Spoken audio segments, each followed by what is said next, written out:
اللهم انصر اخواننا في فلسطین. خواهری رو دیدم گریه میکرد به خاطر حالت فلسطین. طبیعی هست که آدم گریه میگیره. اگر ما فلسطین از خود بدانیم، اگر امو کودکی که اینجا تصاویرش خروارش اینجا بند است، اگر اون کودک ما اولاد خود بدانم، پس وقت گریه نیست، پاکش کنید. استاد چو وقت بیداری امت است. تا زمانی که صلاح الدین بود، تا زمانی که ما مادر چون اسما داشتیم، همسر چون خدیجه داشتیم، اطفال چون صلاح الدین ایوبی، سلطان محمد فاتح داشتیم، کسی جرأت نداشت که بر ما تو تعارض بکنه.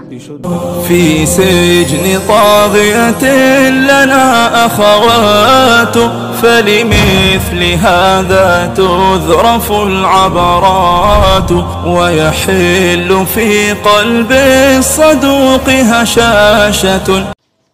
نحمده ونصلي على رسوله الكريم. أما بعد، رب اشرح لي صدري ويسر لي أمري واحلل عقدة من لساني يفقهوا قولي. اساتید محترم، خواهران گرامی و اطفال دوست داشتنی، السلام علیکم و رحمت الله و برکاته. یقینا که گرد همایی امروزی ما باز هم یکی از دیگر فضلهای پروردگار بالای ما شما هست. امیدوار هستم که انشالله این جمع که اینجا هستیم، همه ما و شما در این وقتی که فی الحال داریم، الله متعال برکت خاص نصیب بکنه، اخلاص نصیب ما بکنه بر گویندگی و اخلاص نصیب ما بکنه بر شنوندگی و توفیق عمل نصیب همه ما و شما بکنه. خواهران گرامی، یقینا ما در قسمت قرار داریم، در زمان قرار داریم که موضوع فلسطین، موضوع جنگ غزه، خلاصه حالات کلش دیگه، خصوصا که حال موبایل است و صفحات مجازی هست، هیچ کس بیخبر نیست و اوضاع غزه پنهان نیست، پوشیده نیست، هویداست و آشکار هست. این اوضاع خاموش نیست، پوشیده نیست، پنهان نیست، همه ما و شما با خبر هستیم. قسمی که استاد بر ما و شما بیان کردن در مورد دشمن شناسی و ای که دشمن ما کی هست، این هم تا جای همگی ما و شما دانستیم. یهود دشمن سرسخت همه انسانیت و در یهود خاصتا این صهیونیست هایی که آنقدر ظلمشان به اوج رسیده که اصلا ترحم نداره. کودکی که باید بر او ترحم شود، حتی بر کودکای ما و شما هم ترحم نکردن. و در طول تاریخ همیشه اگر از اینا پرسان شود که چرا قدر ظلم، جواب از او هست در قرآن. و قالوا قلوبنا غلف. چی گفتن؟ گفتن قلبهای ما، قلوب ما در پرده هست. و قرآن اینا رو خوب بیان کرده. الله متعال در کلام خود خوب بیانشان کرده، باشد آمدش. تمام امی یهودیت و جنایتشان بر ما و شما رسوا کرده. اینا همون کسایی بودن که کلام الله را تحریف کردند. اینا همون کسایی بودن که پیامبران به ناحق شهید کردند. اینا همون کسایی هستند که به حضرت موسی علیه السلام چی گفتند؟ اذهب انت و ربک فقاتلا انا هاهنا قاعدون. این همون مردم هستند. و در پهلو اینا همون بزدلا و ترسوهایی هستند که جرأت روبرو شدن با هیچ مسلمان را نداشتند. اما این جرأت امروز از کجا شد؟ این خونریزی ها علتش چیست؟ این حالتی که امروز ما تماشاگرش هستیم در غزه، پس علتش چیست؟ این بزدل چطور اینقدر با جرأت شده؟ آنچه در غزه میگذره علتش این نیست که اونا قوی هستن، اونا قوت دارن، اونا تکنولوژی دارن. علت جای دیگه هست. علت این هست که ما من حیث مسلمان ضعیف شدیم. ضعف مسلمان است که امروز دشمن مسلط شده. ورنه این امو ترسوها و بزدلهایی هستن که هرگز جرأت نداشتن طرف ما چپ ببینن، روزی که عمر در میان ما بود رضی الله تعالی، روزی که ابو عبیده بود، روزی که حذیفه بود،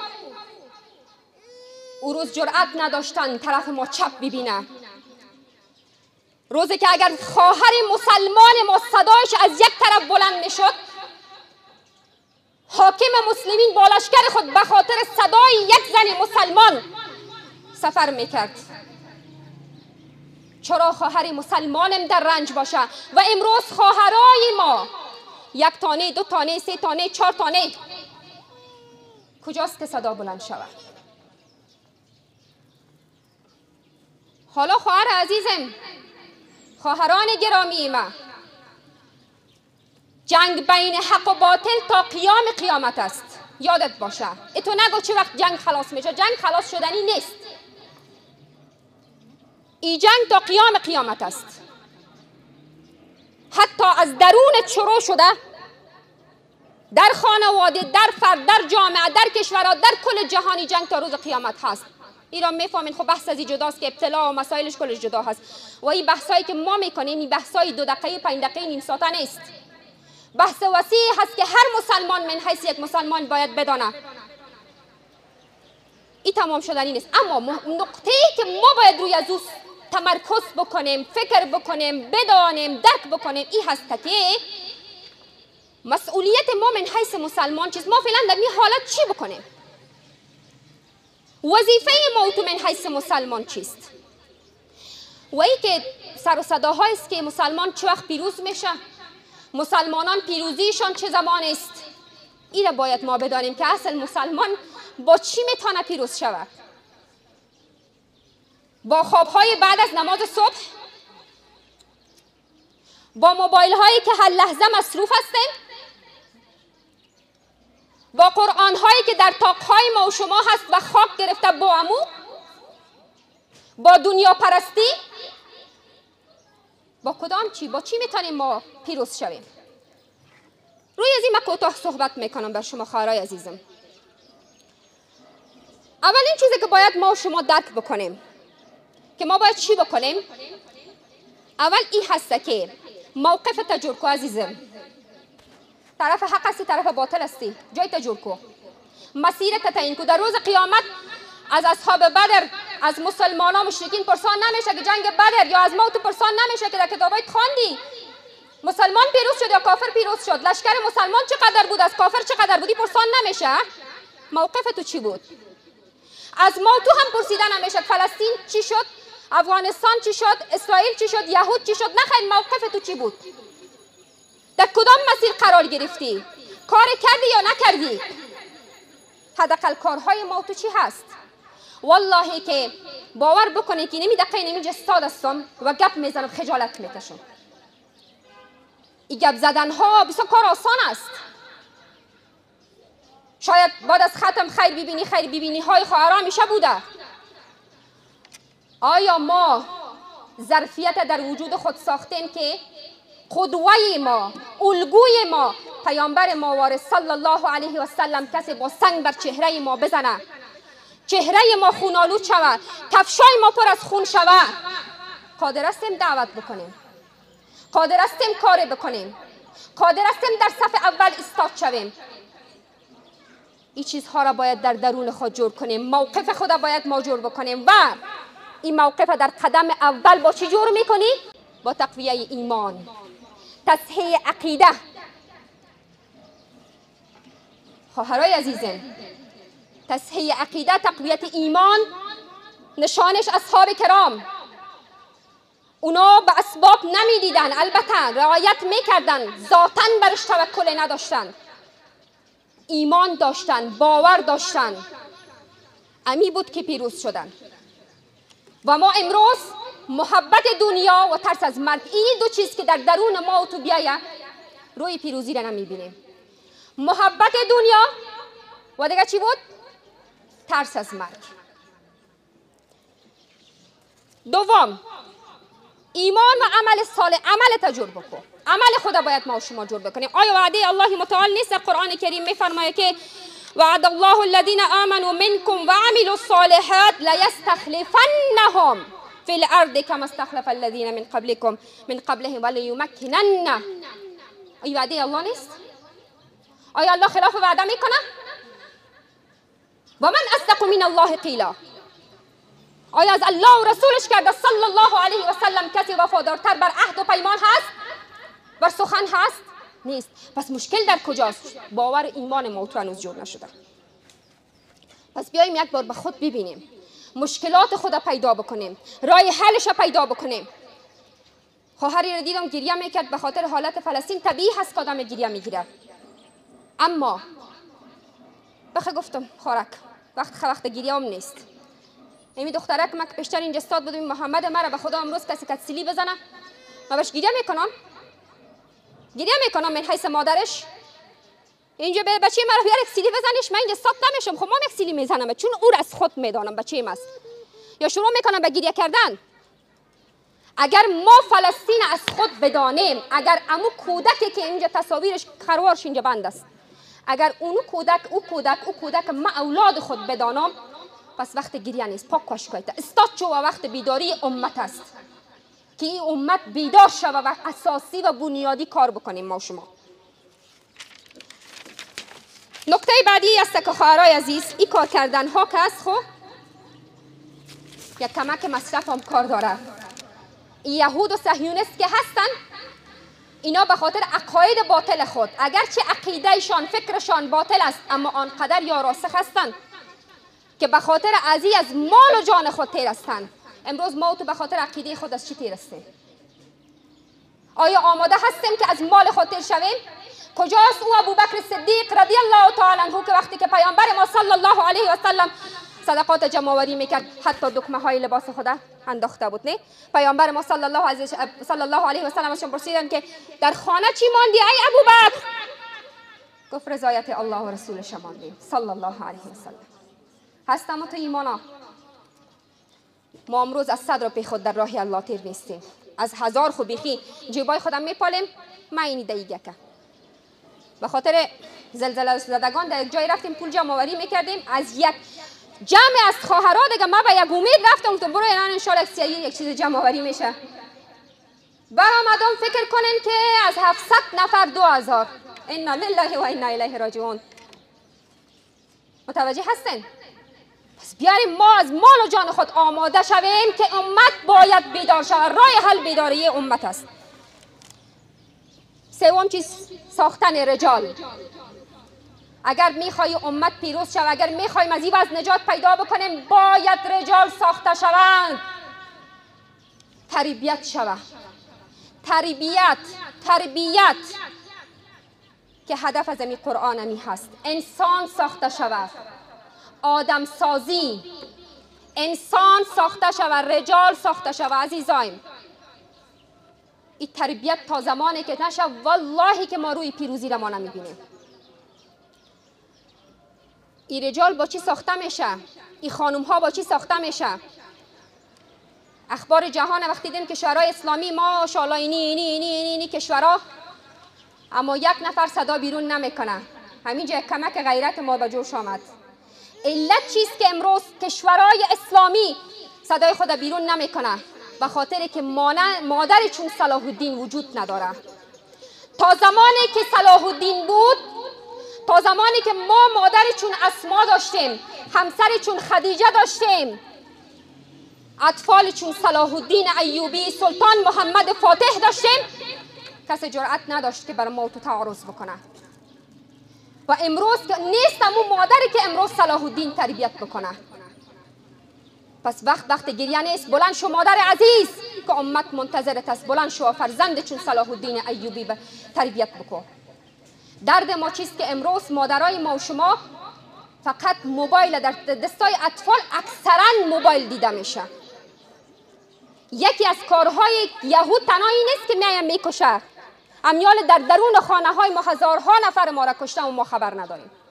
عقیدهش کشته، فکرش کشته، تمرکزش کشته، غیرتش کشته، حیایش برده. دیگه چی کنه؟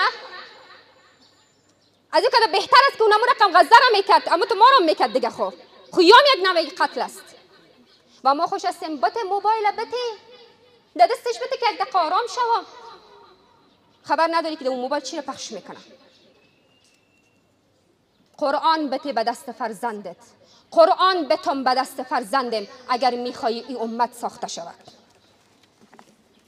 آله تربیت چی هست؟ قرآن کریم هست. آله تربیت با قرآن تنها میتونی ساخته شوی، با قرآن تنها میتونی بسازی. مثل که آهن اگر میخوای ذوب بکنی فقط یگانه راه حلش چی ذوبش میکنی؟ در خاک چی میکنی؟ در آتش. انسان هم تنها با قرآن جور میشه، با دیگه چیز توی را ذوب کردن نمیتونی. خواهشات نفسانیش، ای مدیریت احساساتش، ای کنترل هاش تنها با قرآن ساخته میشه. و این قرآن آله تربیت گفتیم قرآن، این قرآن در کجا میتونی پیدا بکنی؟ در کجا بخوانی؟ قسمی که الله متعال در سوره نور، خواهرایی که در درس تفسیر بود این مسائل گفتیم نه، الله نور السماوات والارض الى آخر آیه. بعد الله میگه که فی بیوت اذن الله. این نور هدایت، نور قرآن در مساجد و مدارس میابی. در دو جای پیدایش بکن. یکی در مساجد یعنی اینجا مدارس، جایی که علم قرآن در اونجا خوانده میشه، و در آغوش مادران. پیدا برتان پس میم در مورد مادرها پس برتان میگویم. خب حالا این مدارس در اینجا ما میتونیم قرآن پیدا بکنیم. چیزی که میخوایم خواهرای عزیز برتان بگویم، نقطه بسیار مهم هست. مدارس امروز چی حال داره؟ کل ما شما شاهد هستیم، هزاران تا مدارس است. صورت داره اما حقیقت نداره. بیاین این حقیقت پیدا بکنیم در مدارس خود. تا زمانی که مدارس ما شکل اساسیش نگیره، حقیقت پیدا نکنه، این صورت ها بر ما و شما کار کرده نمیتونه. اقبال لاهوری چقدر زیبا میگه که من خوش و بیزار و مرمر که سیلوس میرلی میتیس حرم اور بنادو. میگه من از این مرمرهای شما بیزار هستم. برای یک مسلمان یکی از مژده ها و خوشخبری همیست که 5 وقت ما میشنیم الله اکبر، الله اکبر، الله اکبر.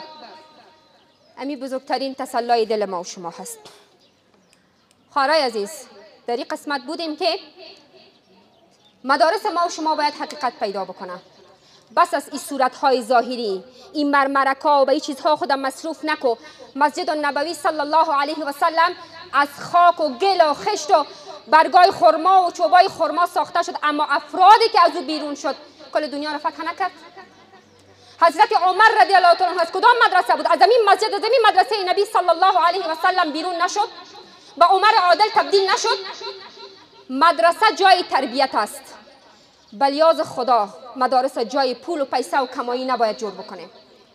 این اکادمی های آنلاینی که کل دنیا را افغانستان درس میده. بیایم خواهرای عزیز، هر کسی که دین وسیله پول و کمایی و سرمایه قرار بده و یاد ما باشه که ما توسط این راه پیسه دارم نمیشیم، مطمئن باشیم که دین فروش هم میشیم. بانیم مدارس جای نور، جای هدایت، جایی که افراد تربیت شود. چیزی با اصحاب کرام زمزمه میکردن وقتی که مسجد النبوی را ساختن.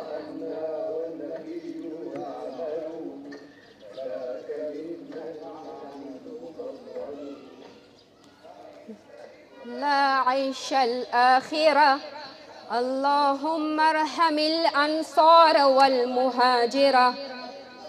ای وای که چی مردمی بودن، نه؟ چی مردمی بودن که زمان ساختن لا عیش الا عیش الاخره، مدرسه و مسجد به عنوان نیت آخرت جور میکردن، نه به خاطر دنیا. هر زمان ما تباه میشیم که مدارس خودم برای دنیا و دنیاداری ما شما بنا بکنیم. فلهذا پیروزی نمیایه تا زمانی که مدارس ما جور نشه، تا زمانی که ما قرآن خوان نشویم. دشمن میگه، امی دشمن ما و تو میگه دو کار کو و مسلمان تباه میشه. اول کاری که میکنی امی قرآن کریم که عالی تربیه، امی را غافل بساز، از این غافلش بساز. باش دیگه کار نکو، قرآن کریم از پیشش نگی. کدام وقت خالد در اومده قرآن کریم از پیش چور بکنه؟ این کارو نمیکنه چون میفهمه تو نمیتی. مصروفش بساز، مشغولش به برنامه یک برش جور کو. و ماشاءالله هینا برنامه ما، هینا رسانه ها، هینا برنامه ما و شما.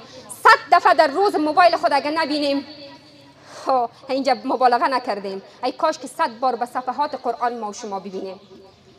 خالد بن ولید رضی الله تعالی عنه روز قرآن بر آغوش میگیره و گریه میکنه و چی میگه؟ ای قرآن مرا ببخش که جهاد در راه الله مرا از خواندن تو دور ساخته. ما چی بگوییم؟ ای قرآن ما را ببخش که واتساپ ما را دور ساخته، فیسبوک ما را ساخته، دور ساخته. چی خواد بگوییم خواهرای عزیز؟ ای کاش که بیشترین وقت خود ما به قرآن بدیم. نکته بعدی پیروزی وقتی نمیایه که مسلمان قرآنش بگی و اختلاف در بینش پرتو، وحدت و یک پارچگی را به هم بپاشان. بعد از او دیگه پیروزی نمیایه. و ما چی میکنیم بعد از این انشالله؟ قرآن میخوانیم و یک پارچه میشیم انشالله. ما امت واحد هستیم. حدیث رسول الله صلی الله علیه و سلم که مثل المؤمنین الی آخر حدیث، مؤمنان در دوستی، مثال مؤمنان در دوستی و مهربانی و همکاری با یکدیگر مانند پیکر هستند. مانند پیکر هستند. یعنی بیاین کل ما یکی هستیم. من دیگرم تو دیگری نه، تو منی من تو هستم. تا زمانی که اینی شعار ما و تو نباشه، ان هذه امتکم امت واحده، ما امت واحد هستیم، پیروزی نمیاد. اگر روز ما و شما زیر یک پرچم جمع شدیم، سیاه‌پوست، سفیدپوست، افغان، تاجک، کل ما، بدانید که پیروزی میاد انشاءالله. و ما از این مدارس شروعش میکنیم، از این وحدت مدارس ما و شما جور میکنیم، از این توافق ها و تعامل های خوشخوانده از اینجا شروع میکنیم. هل من مزید، مثل که جهنم خطاب میکنه در روز قیامت، هل من مزید. حالا ما هم صدا بکنیم هل من مزید. دیگه هم غفلت، دیگه هم اختلاف. تا کیه؟ آیا مقدر فلسطین که به این حالت کفایت ما نمیکنه؟ بس نیست عزیزایم؟ چه وقت بیدار خود شویم؟ تنها مسئولیت ما تماشا کردن نیست، تنها نشر این عکس‌ها نیست. این بزرگترین ابتلا اول بر من و تو هست و این را بدانیم که تغییر نمیآید. ان الله لا یغیر ما بقوم حتی یغیروا ما بانفسهم.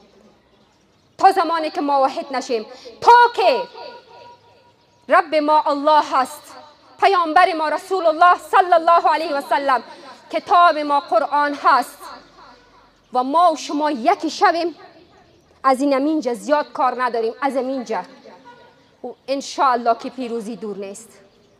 متی نصر الله الا ان نصر الله قریب. وقتی که از اینجا شروعش کنیم انشاءالله. هستین با هم؟ شعار نیست خب؟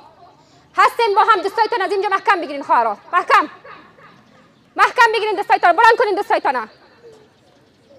ما امت واحد هستیم.